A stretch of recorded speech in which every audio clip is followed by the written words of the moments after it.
Chapter 6, Beyonder. Not only did they speak the same Loan language, they also shared the same grim and tense vibes. Where am I? What do I plan to do here? I would like to know too. Calming himself down, Zhou Mingray silently repeated the questions posed by the two. What left the deepest impression on him were neither the sentences formed by words nor the meanings behind them, but the display of bewilderment, vigilance, panic, and reverence by the couple.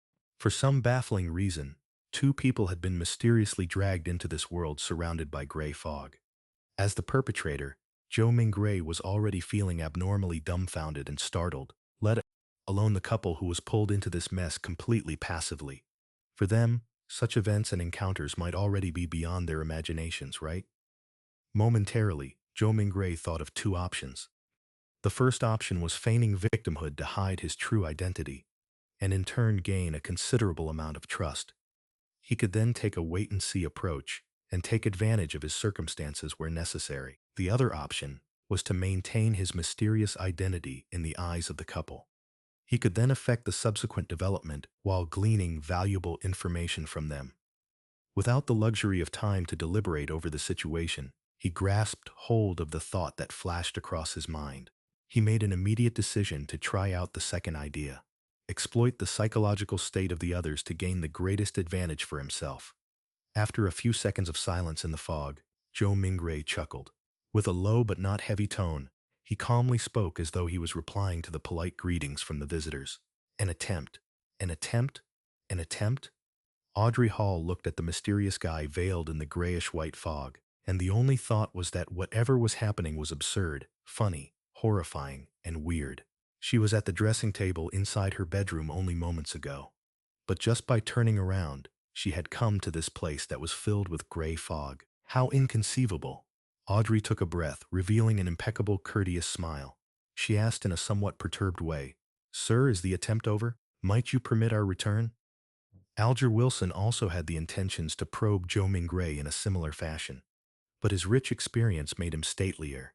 He held back his impulse and only took on the role of a silent onlooker. Zhou Mingray looked at the questioner. Looking through the hazy mist, he could roughly see the silhouette of the person in question. It was a tall girl with smooth blonde hair, but her exact countenance could not be seen clearly. He did not rush to reply to the girl's question, but turned around to look at the man. He had messy dark blue hair, as well as a medium stature that was not considered stout. Zhou Mingray suddenly realized something. Once he became stronger or had a deeper understanding of the foggy world, perhaps it was possible for him to see through the fog and discern the girl and the man. In this situation, they are the visitors and I'm the master. After changing his mindset, Zhou Mingray instantly noticed details that he had neglected earlier on. The girl with a melodious voice and the mature, withdrawn man both looked considerably incorporeal. Tainted by a faint crimson red, they resembled a projected image of the two crimson-red stars beyond the gray fog. This projection was based on the connection between the crimson red and himself, an intangible connection that only he himself could realistically grasp hold of. The projection would disappear once the connection is cut, and the couple would then return. Zhou Mingray nodded mildly and looked at the blonde, chuckling. Of course, if you make a formal request, you can return this very moment. When she did not identify any ill intention from his tone, Audrey heaved a sigh of relief. She believed that since a gentleman who was capable of such miraculous things had given his word, he would definitely abide by it stringently. With her mind somewhat mollified, she surprisingly was in no hurry to request her leave. She rolled her virid eyes left and right, which sparkled with an abnormal radiance. She said in an anxious, anticipative, and tempted manner, "This is such a wonderful experience. Yes, I have always been hoping that something like this would happen. I mean, I like mysteries and supernatural miracles. No, my point is, what I mean is that, sir, what can I do to become a Beyonder?" She got more excited as she spoke, so much so that she was fumbling over her words. The dream that sprouted in her as a result of listening to thrilling fantasies, as told by her elders, finally saw the possibility of being materialized. However, with just a few words, she had already forgotten all her previous fears and horrors. "Good question. I would also like to know the answer," Zhou Mingray complained inwardly. He started to ponder on an answer to the question to maintain his unfathomable image. At the same time, he felt that it was quite unbecoming of him to talk while standing. Shouldn't he be in a palace, sitting at the head of a long table, and on a mysterious high-backed chair engraved with ancient patterns, while silently observing his visitors? As soon as this thought surfaced, the gray fog started to churn, giving both Audrey and Alger a shock. In an instant, they saw a number of towering stone pillars around them. Above them was a vast dome that encapsulated them. This entire edifice looked magnificent, grand and lofty, just like a legendary palace for giants.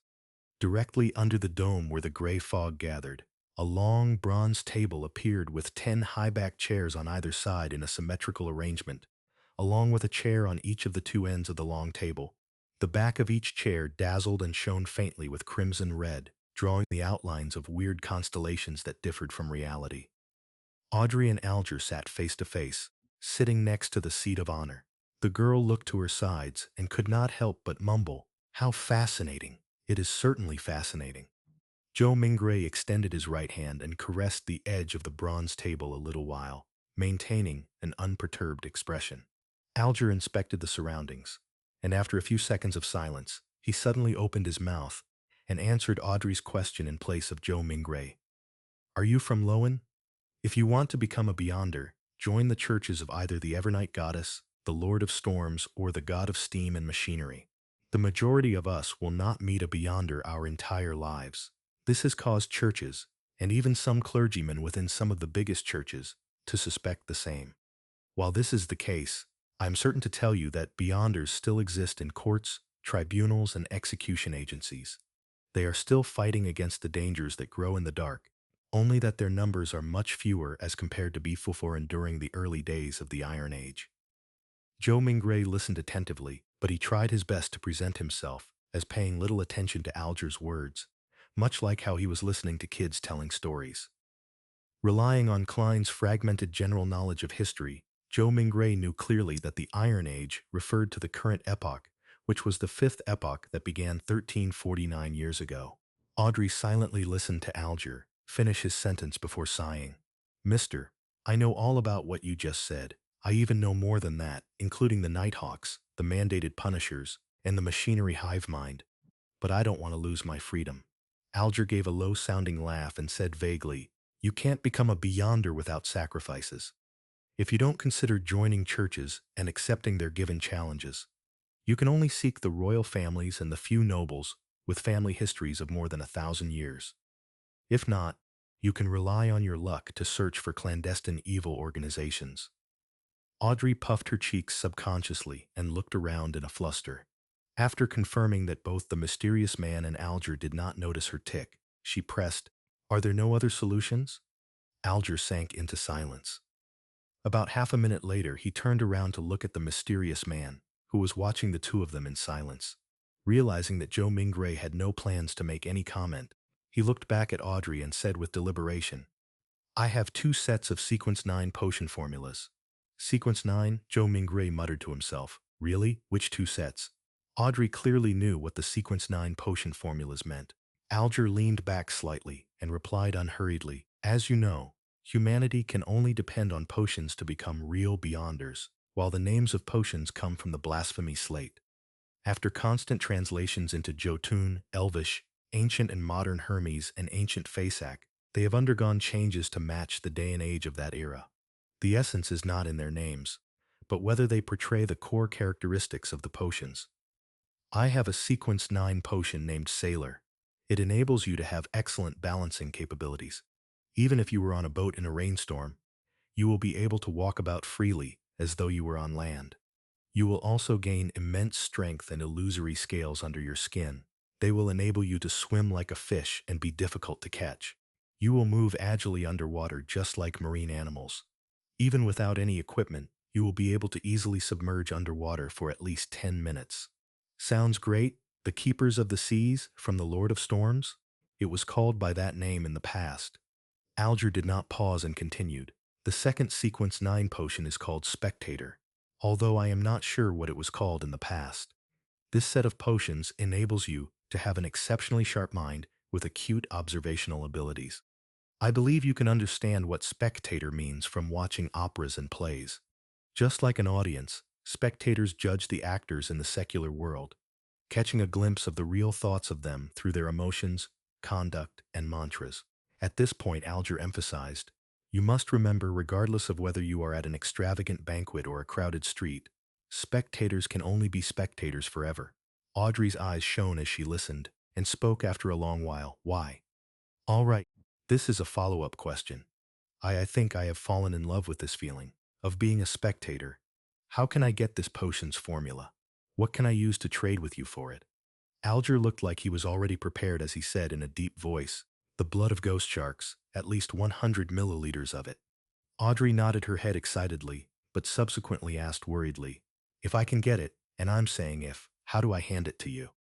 How can you promise me that you can give the potion's formula to me in return for the ghost shark's blood, as well as the authenticity of the formula?" Alger said calmly, "I'll give you an address. I'll mail the formula to you, or tell you directly here, once I receive the blood of the ghost shark. As for promises, I think that both you and I can feel assured under the witness of the mysterious Sir." As he said this, he swept his eyes towards Joe Mingray, who was sitting up straight at the seat of honor.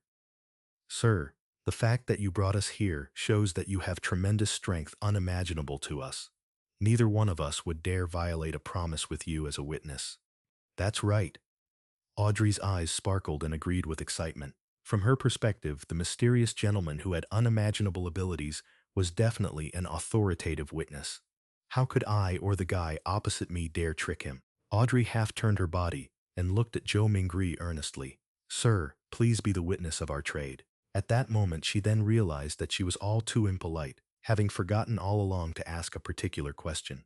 She asked hurriedly, "Sir, how should we address you?"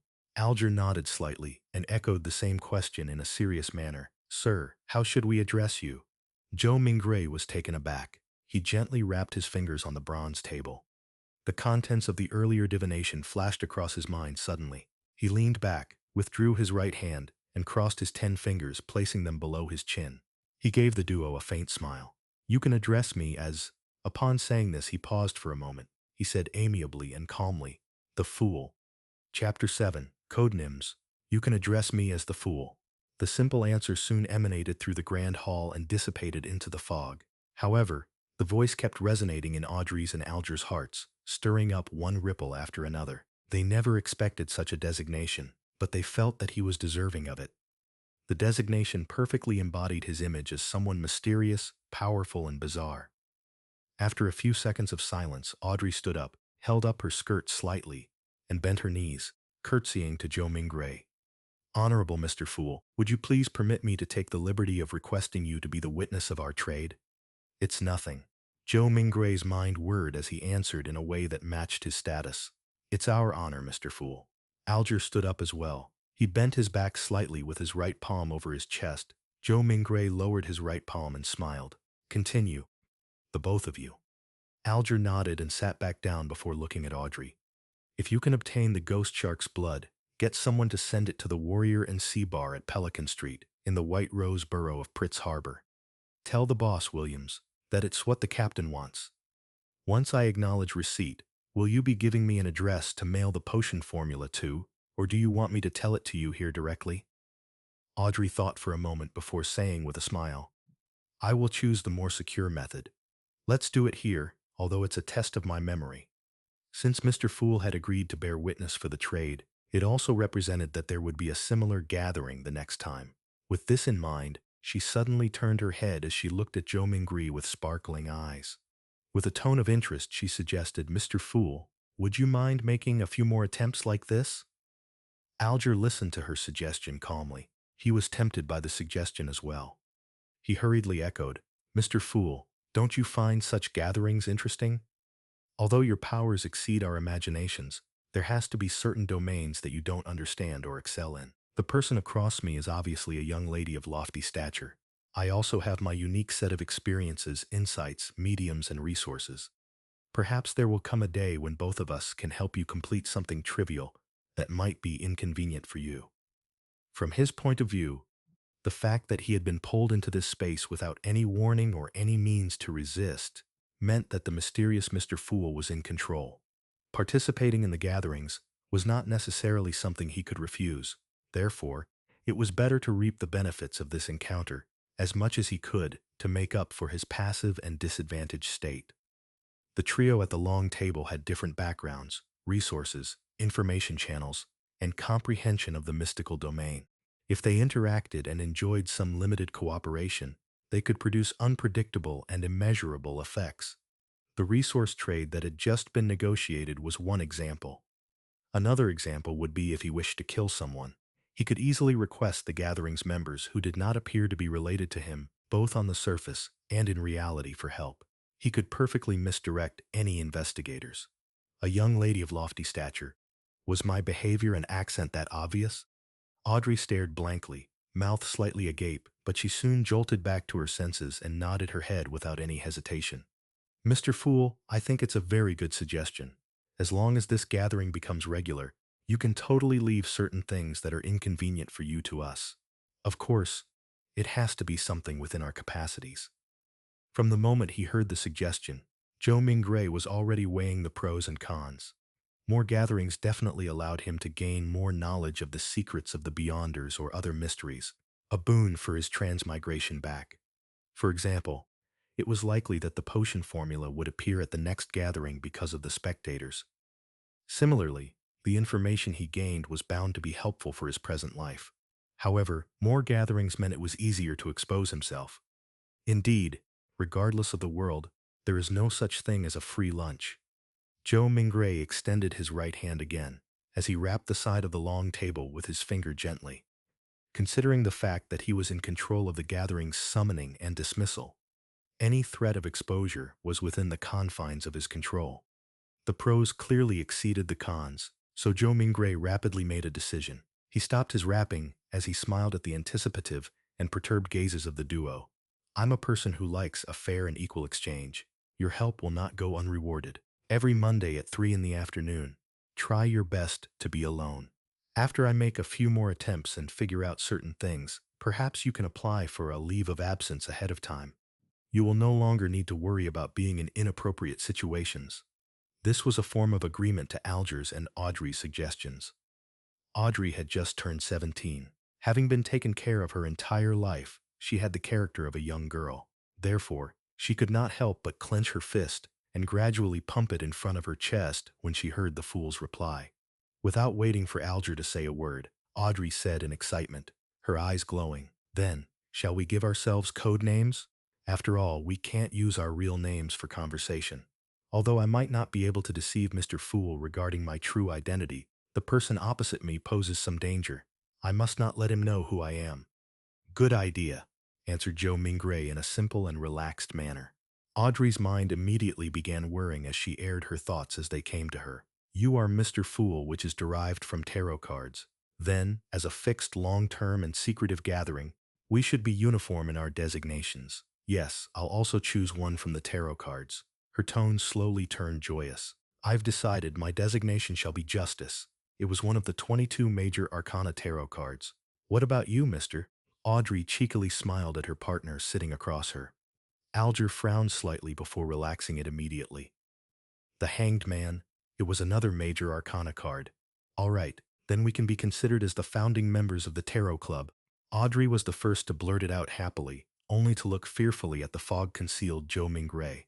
Will that be all right, Mr. Fool? Joe Mingray shook his head in amusement. You can decide on such trivial matters by yourselves. Thank you. Audrey was clearly thrilled. Following that, she looked at Alger. Mr. Hanged Man, can you repeat the address again once more? I'm afraid that my memories will fail me. No problem. Alger was very pleased with Audrey's seriousness as he repeated the address once more. After repeating it to herself silently thrice, Audrey said again in excitement, I heard that tarot cards were invented by Emperor Roselle as a game. In fact, doesn't it come equipped with the power to divine the future? No, most of the time, divination stems from oneself. Everyone has something spiritual about themselves, allowing them to attune to the spiritual world and connect to information about themselves at an even higher level.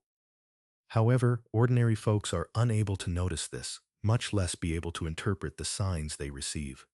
This information will present itself with the help of divination tools. Let me raise a simple example. Dreams and dream interpreters. Alger took a glance at Joe Mingray and seeing no response from him, he refuted Audrey's claim. Tarot cards are, in fact, Such a tool. It uses more symbolism and more logical elements to help us in conveniently and accurately interpreting the signs. Although Zhou Mingray appeared indifferent, he was actually listening very carefully. It was only at this point that his empty mind slowly became heavy as his head began to feel a throbbing pain. Got it. Audrey nodded in agreement. Following that, she emphasized, "That's not what I meant. I'm not doubting the tarot cards, but I heard that Emperor Roselle had actually created another set of cards, secret and mysterious ones. They were paper cards which symbolized a particular unknown power. There were a total of 22 cards that he completed. Later on in life, he referenced them to create the 22 major arcana tarot cards, which are used as a gaming tool. Was what I said correct?" She looked at Zhou Mingray as though she was attempting to get an answer from the mysterious Mr. Fool. All Zhou Mingray did was smile without saying a word. He cast his gaze at the hanged man, as though he was putting him to the test. Alger subconsciously straightened his back and said in a deep voice, "That's right. It is said that Emperor Roselle had seen the blasphemy slate, and that set of paper cards contained the profound mysteries of the 22 paths of the divine." 22 paths of the divine, repeated Audrey with a longing tone. At that moment, Zhou Mingray's headache intensified. He felt that his invisible connection with the crimson stars and grayish-white fog was beginning to falter.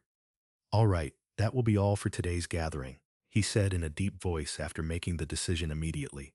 "By your will." Alger bowed his head respectfully. "By your will." Audrey mimicked the hanged man. She still had many questions and thoughts. Thus, she was unwilling to have it end so soon. As Zhou Mingray severed the connection, he said with a smile, "Let us look forward to the next gathering." The stars brightened once more as the crimson light receded like water. Just as Audrey and Alger heard Mr. Fool's words, their figures turned into a blur as they phased away. In a second, the projection shattered as the gray fog restored its silence. As for Zhou Mingray, he felt himself turning heavy rapidly. His surroundings turned fleeting as his eyes met darkness before changing into dazzling sunlight. He was still standing in the middle of his apartment. It was like a dream. What the heck was that foggy world? Who or what sort of power created the changes that just happened? Zhou Mingray sighed softly. He was completely puzzled as he walked towards the study desk as though his legs were filled with lead. He picked up the pocket watch he placed outside to determine how much time had passed. Time flowed at the same pace. Zhou Mingray made a rough judgment. After putting down his pocket watch, he found himself unable to endure the splitting headache any further. He sat on the chair and lowered his head, using his left thumb and middle finger to massage his temples. After a long while, he suddenly let out a sigh and said in Mandarin, "From the looks of it, I won't be able to return anytime soon. Only the clueless could be fearless."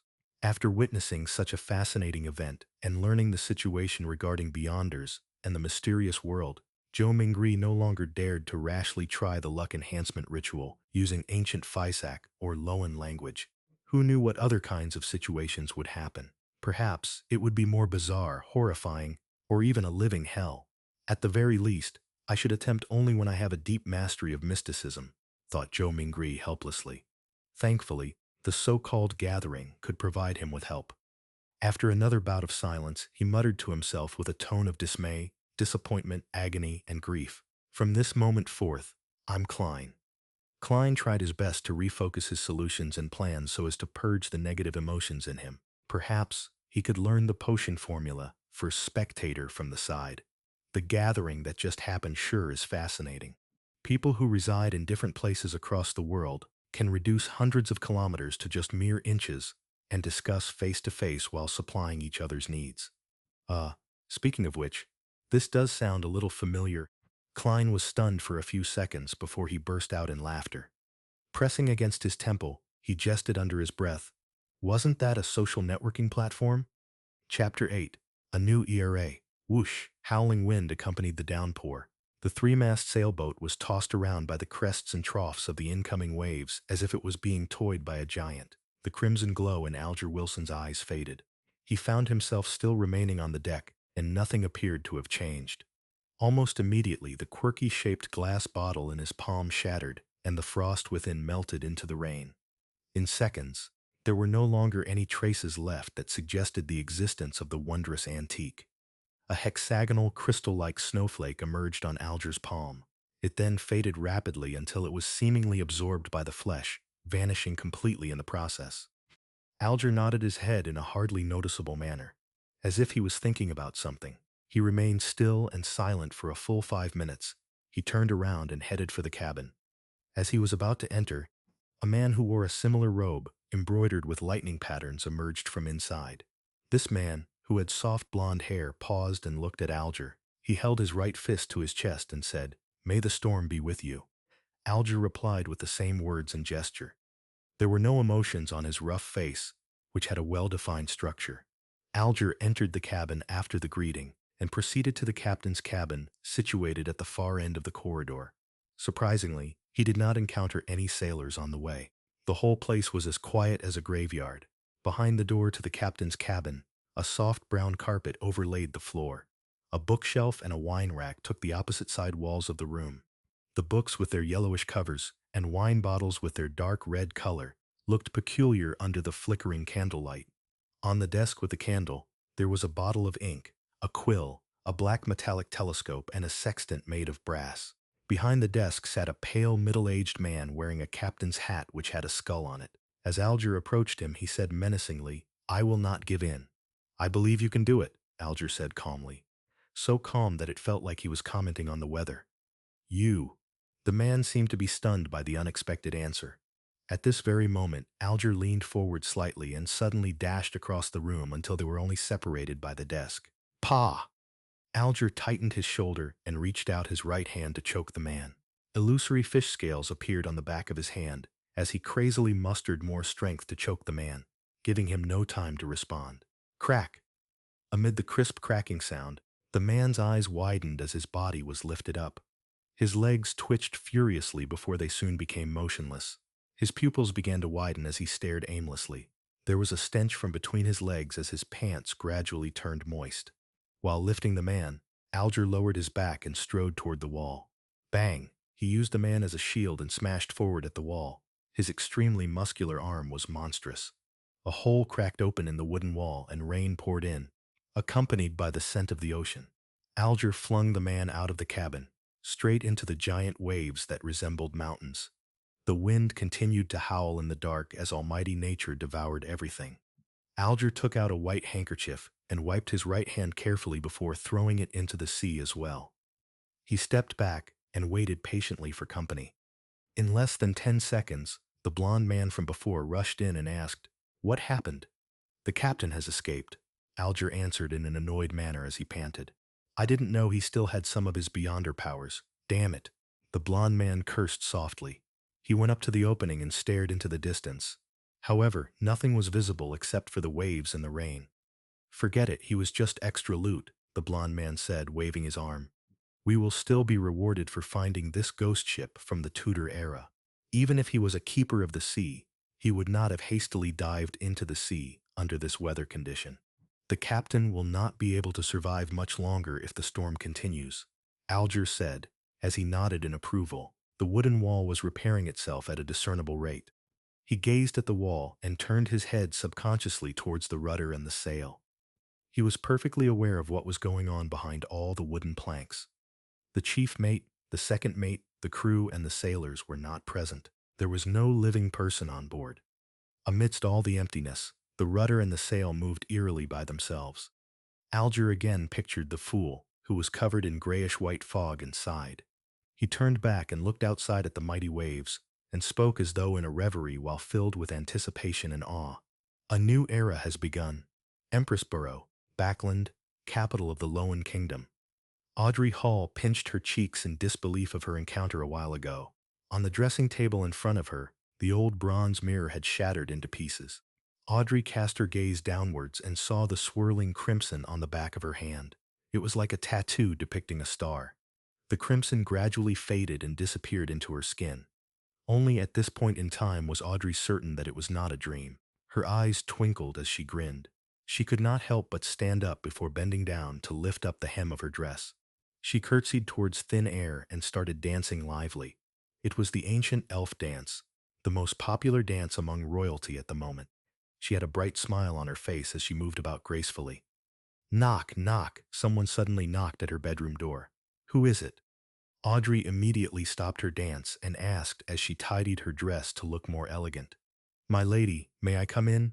You should start to prepare for the ceremony," Audrey's maidservant asked from outside the door. Audrey looked into a mirror on the dressing table and quickly wiped the smile from her face, leaving only a tiny hint of a smile.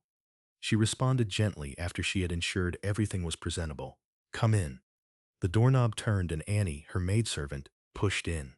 "Oh, it cracked," Annie said as she instantly saw the outcome of the old bronze mirror. Audrey blinked and said slowly, Yes, Susie was here just now. I am sure you know she likes to wreak havoc." Susie was a golden retriever that was not so much of a purebred. It was a gift given to her father, Earl Hall, when he bought a foxhound. Nevertheless, Audrey adored it. "You should train it well," Annie said, as she picked up the pieces of the bronze mirror adeptly and with care, lest it hurt her mistress. As she finished tidying up, she asked Audrey with a smile, "Which dress do you want to put on?" Audrey thought for a while and answered, "I like the dress designed by Mrs. Guinea for my 17th birthday." "No, you can't wear the same dress twice to a formal ceremony, or others will gossip about and question the Hall family's financial ability," Annie said, shaking her head in disagreement. "But I really like it," Audrey insisted in a gentle manner. "You can wear it at home, or when you attend an event that isn't so formal," Annie said firmly, suggesting that it was not negotiable. "Then it will have to be the one with the frilly designs along the sleeves given by Mr. Sades 2 days ago," Audrey said as she drew in a gasp inconspicuously, maintaining her sweet smile. "You always have such a good taste," Annie said as she stepped back and shouted towards the door. "The sixth dressing room, forget it. I shall fetch it myself." Maidservants began to work. The dress, accessories, footwear, hat, makeup, and hairstyle. Everything had to be taken care of. When it was almost ready, Earl Hall appeared at the door, wearing a dark brown waistcoat. He had a hat sharing the same color as his clothes and a nice mustache. His blue eyes were filled with joy, but his loosening muscles, widening waist, and wrinkles were obviously destroying his handsome youth. "The most dazzling jewel of Backland, it is time for our departure," Earl Hall said, knocking at the door twice. "Father, stop calling me that," Audrey protested as she got up with the help of the maidservants. "Well then, it's time to set off, my beautiful little princess," Earl Hall said as he bent his left arm, signaling Audrey to hold his arm. Audrey shook her head slightly and said, "That is for my mother, Mrs. Hall the Countess." Then this side, Earl Hall bent his right arm with a smile and said, "This is for you, my greatest pride. The Imperial Naval Base, Pritz Harbor, Oak Island." When Audrey took her father's arm and walked down the carriage, she was suddenly shocked by the juggernaut in front of her. In the military port not far away, there was a huge ship shimmering with metallic reflections. It did not have a sail, leaving only an observatory deck, 2 towering chimneys, and 2 turrets at the ends of the ship. It was so majestic and large that the fleet of sails nearby were like newborn dwarfs clustering around a giant. "Holy Lord of Storms, oh my lord, an ironclad warship." Amidst the furor, Audrey was also shocked by this unprecedented miracle created by mankind. It was an ocean miracle that had never been seen before.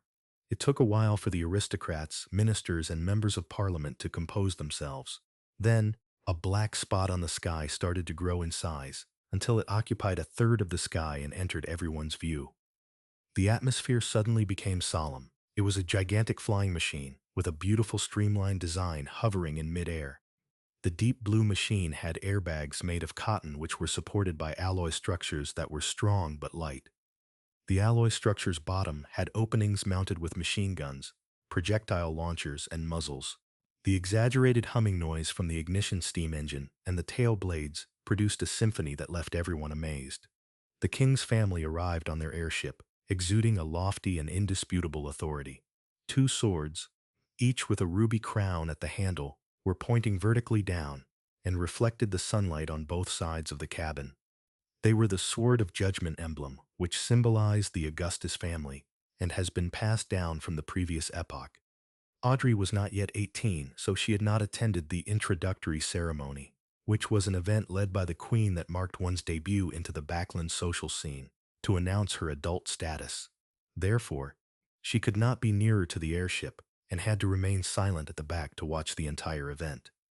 Nevertheless, it did not matter to her. In fact, she was relieved that she did not need to deal with the princes. The miracle that mankind used to conquer, the sky touched down gently. The first ones to step down the stairs were the handsome young guards, who wore red ceremonial uniforms with white trousers. Decorated with medals, they formed two lines with rifles in hand. They were awaiting the appearances of King George III, his queen, and the prince and princess. Audrey was not new to meeting important people, so she showed no interest at all. Instead, she had her attention on the two statue-like black-armored cavalry flanking the king. In this era of iron, steam, and cannons, it was surprising that there was still someone who could bear wearing full armor. The cold metallic luster and the dull black helmet conveyed solemnity and authority. Could they be the higher-order disciplinary paladins?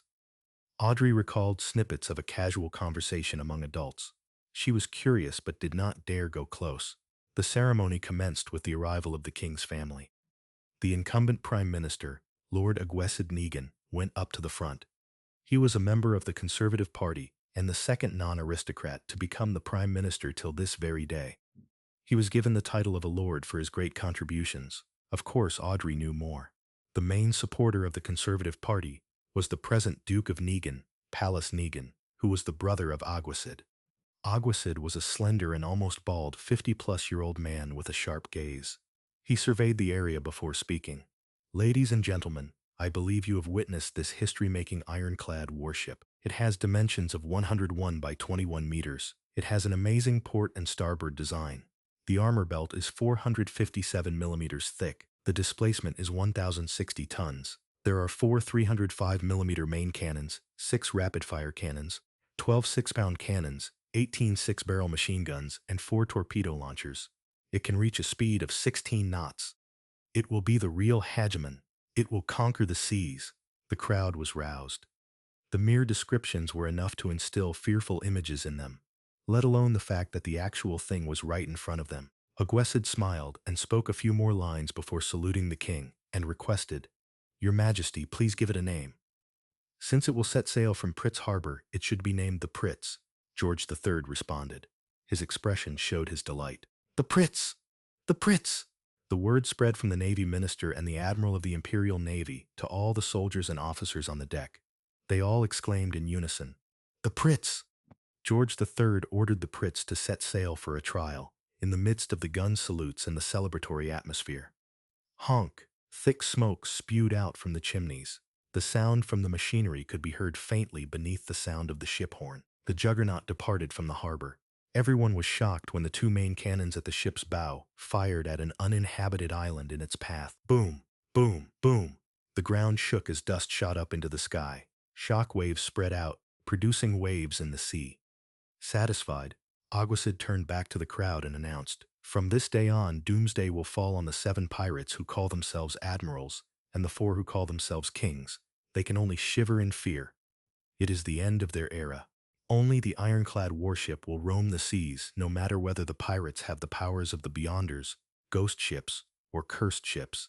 Aguesid's chief secretary deliberately asked, "Can't they build their own ironclad warships?"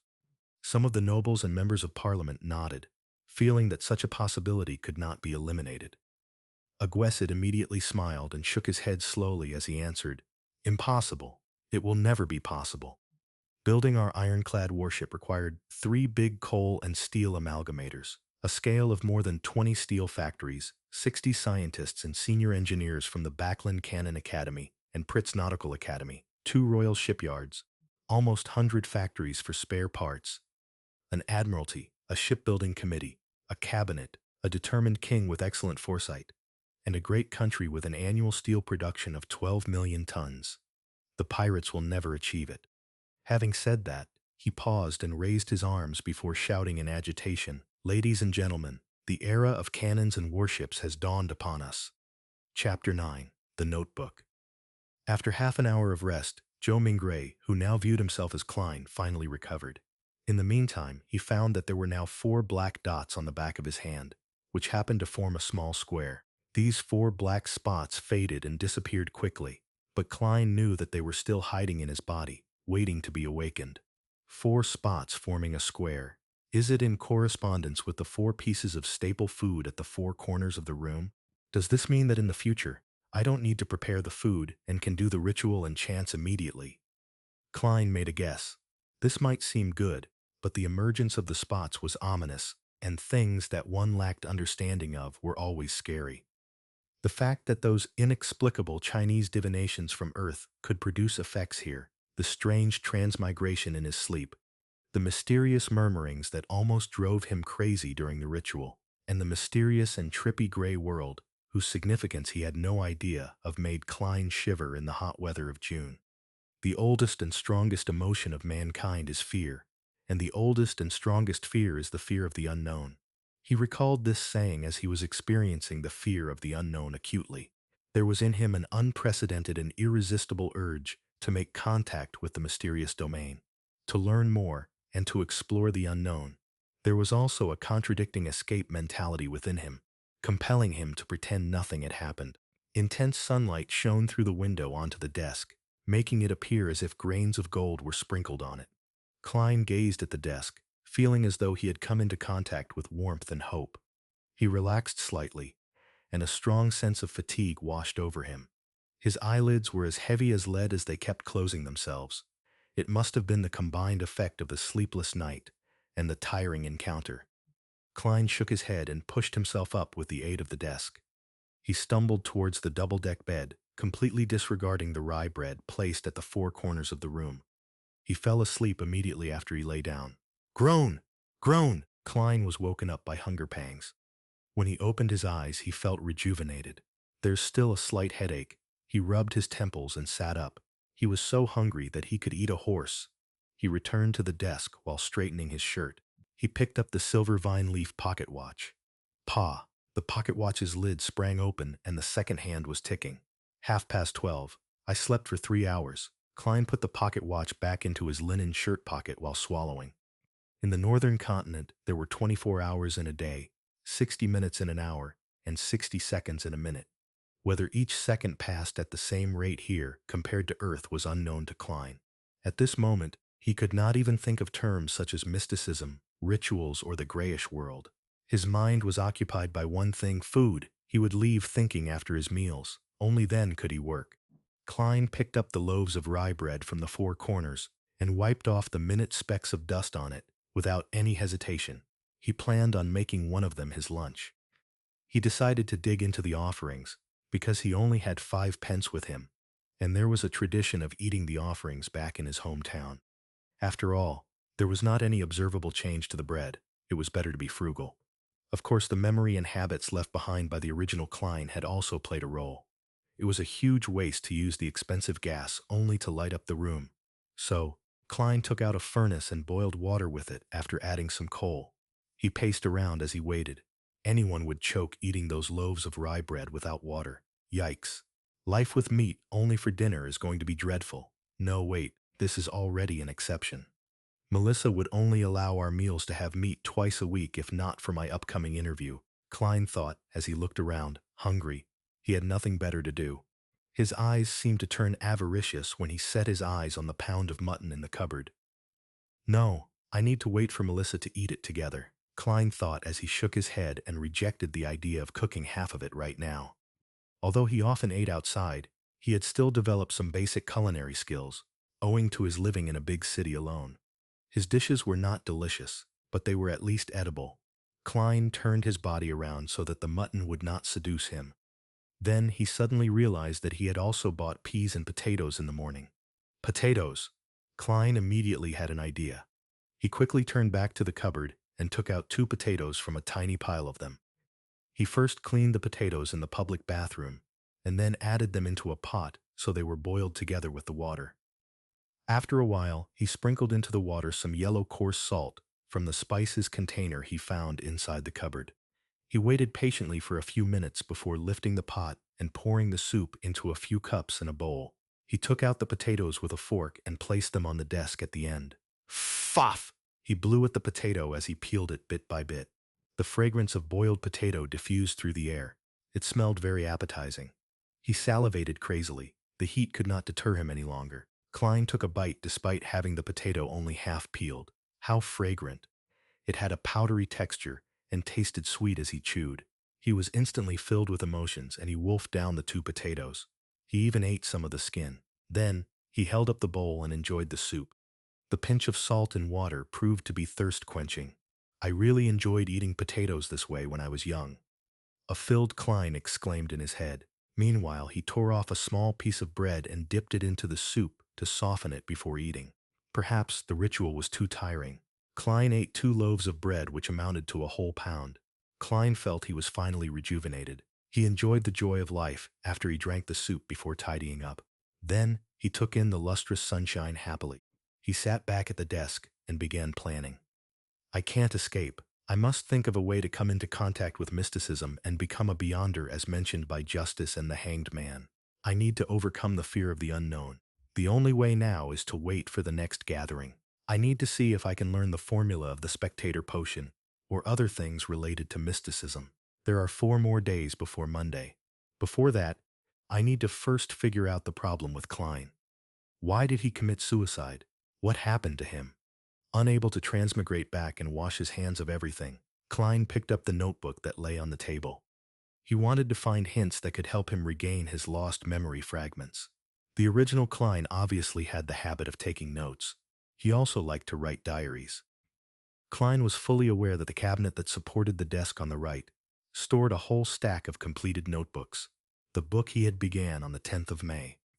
Matters regarding his school and mentor, as well as content pertaining to knowledge, were at the beginning. 12th May. Mr. Azik mentioned that the common language used by the Balam Empire in the southern continent also developed from ancient Fasak, a branch of Jotun. Why is this so? Does this mean that every sentient living being once spoke the same language? No, there has to be a mistake.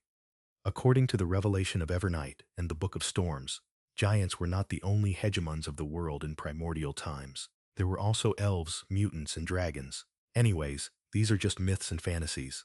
16th May. Senior Associate Professor Cohen and Mr. Ozick discussed the inevitability of the Age of Steam. Mr.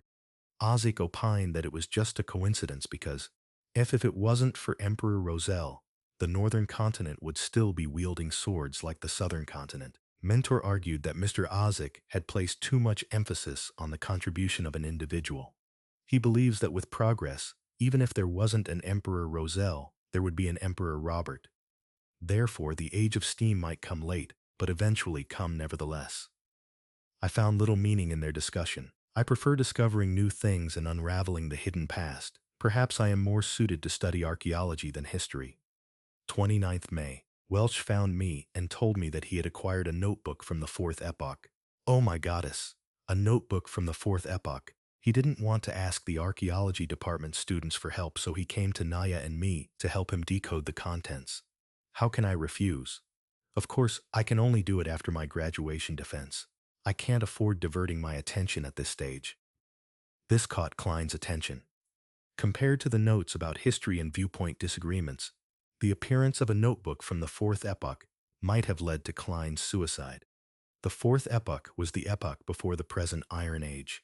Its history was mysterious and incomplete, due to the fact that very few tombs, ancient cities, and records had been found. Archaeologists and historians could only refer to the ambiguous records provided by the 7 major churches that centered around their religious teachings to roughly form the original picture. They knew the existence of the Solomon Empire, the Tudor dynasty, and the Trunsoist Empire. Having set his sights on solving the mystery and restoring history, Klein didn't have much interest in the first 3 eras, whose roots were closer to legends. He was more interested in the 4th epoch, also known as the Age of the Gods. So Klein was concerned for his future career, and thus focused on the interview. But it was all futile. Klein could not resist exclaiming. Universities were still very scarce, and the majority of students were either from noble or wealthy families. As long as he did not have an extreme mindset, a commoner who had been admitted into university would have been able to build precious social connections through group discussions and networking events, despite the prejudice and exclusion from the entrenched social circles. The very generous Welch McGovern was an example. He was the son of a banker from Constant City, Mid-Sesher, Lowen Kingdom. He was used to asking Naya and Klein for help because they were always in the same group for work. Without thinking further, Klein continued reading the notebook. 18th June. I have graduated. Farewell, Koi University. I have seen the notebook. By comparing sentence structures and root words, I discovered that it is a modified form of ancient Phasak. More precisely, over the course of its thousand-year history, the Phasak language had changed constantly, a little at a time. 20th June. We have deciphered the contents of the first page. The author was a member of a family called Antigonus. 21st June. He mentioned the Black Emperor. This is anachronistic with regards to the time this notebook is deduced to be written. Is Professor wrong? Is Black Emperor a common title for every emperor of the Solomon Empire? 22nd June. The Antigonus family apparently had a very high standing in the Solomon Empire. The author mentions that he was making a secret transaction with a person named Tudor. Tudor? Is it related to the Tudor dynasty? 23rd June. I am trying to restrain myself from thinking about the notebook and going to Welch's place. I need to prepare for the interview. It's very important. 24th June. Naya tells me that they have found something new. I think I need to check it out. 25th June. From the new deciphered content, the author had accepted a mission to visit the Nation of the Evernight, situated at the summit of the highest peak of the Hornisus mountain range. Oh my goddess! How can a nation exist at the summit of that peak, which is over 6,000 meters above sea level? How do they survive? 26th June.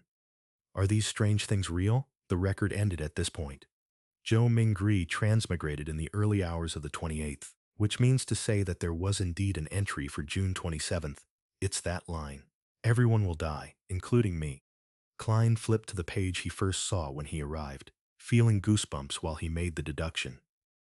In order to solve the mystery of the original Klein suicide, he thought that he should visit Welch and take a look at the ancient notebook. However, with a lot of experience from novels, movies, and TV drama series, he suspected that if they were really related, this visit would be very dangerous. Those who went investigating castles, despite knowing that they were haunted, served as a warning. However, he had to go since escaping would never solve the problem. It would only make things worse, until it welled over and completely drowned him. Perhaps call the police? But claiming to have committed suicide would be silly, right? Knock, knock, knock. There was a series of quick and forceful knocks. Klein sat straight up and listened. Knock, knock! The knocks echoed through the empty hallway. Chapter 10. The Norm. Who is it? Klein was thinking about the mysterious suicide of the original owner of this body, and the unknown danger he might encounter when he heard the sudden knock on the door. He subconsciously opened the drawer, took out the revolver, and asked vigilantly. The other party was quiet for 2 seconds before a slightly sharp voice in Awa's accent replied, "It's me, Mountbatten. Bitch Mountbatten." The voice paused for a moment before adding, "The police. Bitch Mountbatten."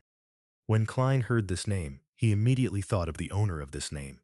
He was the policeman in charge of the street where the apartment was located. He was a rude, brutal, hands-on man. But perhaps only such a man could be a deterrent for alcoholics, thieves, part-time thieves, villains, and hooligans. And his unique voice was one of his trademarks. "Okay, I'll be right there," Klein responded loudly.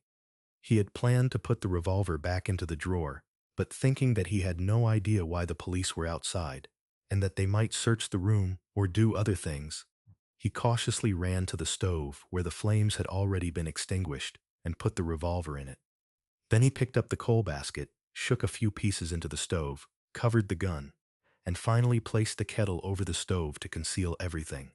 After doing all of that, he tidied up his clothes and quickly approached the door and murmured, "Sorry, I just had a nap." Outside the door stood 4 policemen in black and white checkered uniforms with peak caps. Bitch Mountbatten, the one with a brown beard, coughed and said to Klein, "These 3 inspectors have something to ask you." Inspectors? Klein looked at the shoulder badges of the other 3 reflexively and found that 2 of them had 3 silver hexagons and 1 had 2, both of which looked superior to Bitch Mountbatten, who had only 3 chevrons. As a history student, Klein did little to no research into the ranks of police epaulets, except that Bitch Mountbatten often boasted of being a senior sergeant. So these 3 are inspectors? Influenced by conversations with Benson Welch and his classmates, Klein had the common sense to make way and point into the room. "Please come in. How might I help you?" The leader of the 3 inspectors was a middle-aged man with sharp eyes. He seemed to be able to read the mind of a person and make them fearful. His eyes were wrinkled, and the edge of his hat revealed light brown hair. He looked around the room and asked in a deep voice, "Do you know Welch McGovern?" What's wrong with him? Klein quivered and blurted back. I'm the one asking the questions. The dignified middle-aged police inspector had a stern look in his eyes. The inspector next to him, also wearing 3 silver hexagons, looked at Klein and smiled gently. Don't be nervous. It's just a routine questioning. This policeman was in his 30s, with a straight nose and gray eyes that, like a lake in an ancient forest that no one visited, gave him an indescribable sense of depth. Klein took a breath and organized his words. If you mean Welch McGovern, the graduate of Coy University from Constant, then I'm sure I know him. We are classmates with the same mentor, Senior Associate Professor Quentin Cohen. In the Lowen Kingdom, professor was not only a professional title, but also a position. Just like the combination of professors and department deans on Earth. That meant there could only be one professor in a university's department. If an associate professor wanted to become professor, they had to wait for their superior to retire, or force out their superior with their abilities. As talents needed to be retained, the kingdom's Higher Education Commission had added senior associate professors in the 3-level system of lecturers, associate professors, and professors after years of observation. This title was given to anyone with high academic achievements or with enough seniority, but did not make it to the position of professor. At this point, Klein looked into the eyes of the middle-aged police inspector and thought for a second. To be honest, our relationship is quite good. During this period, I met with him and Naya frequently to interpret and discuss the 4th Epoch notebook that belonged to him. Inspectors, did something happen to him? Instead of answering, the middle-aged police inspector looked sideways at his gray-eyed colleague. The inspector with the peaked cap and ordinary looks replied mildly, I'm sorry, Mr. Welch has passed away. What? Despite having some hunches, Klein could not help but shout out in astonishment. Welch died just like the original owner of this body. That is a little scary. What about Naya? Klein hurriedly. Miss Naya passed away too, the gray-eyed police inspector said quite calmly. Both of them died in Mr. Welch's house. Killed, Klein had a vague guess. Perhaps it was suicide. The gray-eyed inspector shook his head. No, the scene suggests that they committed suicide. Mr. Welch hit the wall with his head many times, covering the wall with blood. Miss Naya drowned herself in a basin. Yes, the kind used to wash your face. That's impossible. Klein's hairs stood on their ends as he seemed capable of imagining the strange scene. A girl kneeling on a chair and burying her face into a basin filled with water.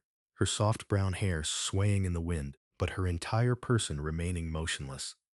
Welch falling to the ground and staring at the ceiling intently.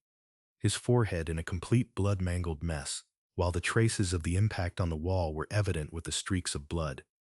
The gray-eyed inspector continued, We believe so too, but the autopsy results and the situation at the scene exclude factors such as drugs and external forces. They, being Mr. Welch and Ms. Naya, showed no signs of struggling. Before Klein could speak again, he stepped into the room and asked, pretending to be casual, When was the last time you saw Mr. Welch or Ms. Naya? As he spoke, he gestured with his eyes to his colleague with 2 silver hexagons. He was a young police inspector and looked about the same age as Klein. With black sideburns and green pupils, he was good-looking and had a poet's romantic temperament. When he heard the question, Klein thought about it and answered it thoughtfully. It should be June 26th. We were reading a new chapter in the notes. Then, I went home to prepare for my interview on June 30th. The interview was for the history department of Tingen University. Tingen was known as the City of Universities. There were 2 universities, Tingen and Coy, as well as technical schools, law colleges, and business colleges. It was second only to Backland, the capital. As soon as he finished, he saw the young police inspector walk towards his desk in the corner of his eye and pick up the notes which resembled more of a diary. Damn, I forgot to hide it. Hey, Klein cried out. The young inspector smiled back at him, but did not stop flipping through his notes, while the gray-eyed inspector explained. This is a necessary procedure. At this time, Bitch Mountbatten and the dignified middle-aged police inspectors were just watching without interrupting or assisting in the search. Where are your search warrants? Klein had intended to question them, but on second thought, the judicial system of the Lowen Kingdom did not seem to have such a thing as search warrants. At least he did not know if there was one. After all, the police force had only been established for 15 or 16 years. When the original owner of this body was still a child, they were still called public security officers. Klein couldn't stop it. He watched the young inspector flip through his notes, but the gray-eyed inspector did not ask any questions. What is this strange thing? The young police inspector turned to the end of the notes and suddenly asked, "And what does this mean? Everyone will die, including me. Isn't it common sense that everyone dies except for deities?" Klein was prepared to quibble, but it suddenly occurred to him that he had planned to connect with the police in case of possible danger, but he had no reasons or excuses.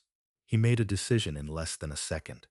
Putting his hand over his forehead, he answered painfully, "I have no idea. I really have no idea. When I woke up this morning, I felt I wasn't quite right, as if I had forgotten something. It's especially true for whatever happened recently. I don't even know why I had written such a sentence." Sometimes, being frank was the best way to solve a problem. Of course, it required skills. There were things that could be said and could not be said, and the order of what was said first mattered. As an expert keyboard warrior, Klein was also good at sophistry. "That is ridiculous. Do you think we are fools?" Bitch Mountbatten could not help but interject angrily.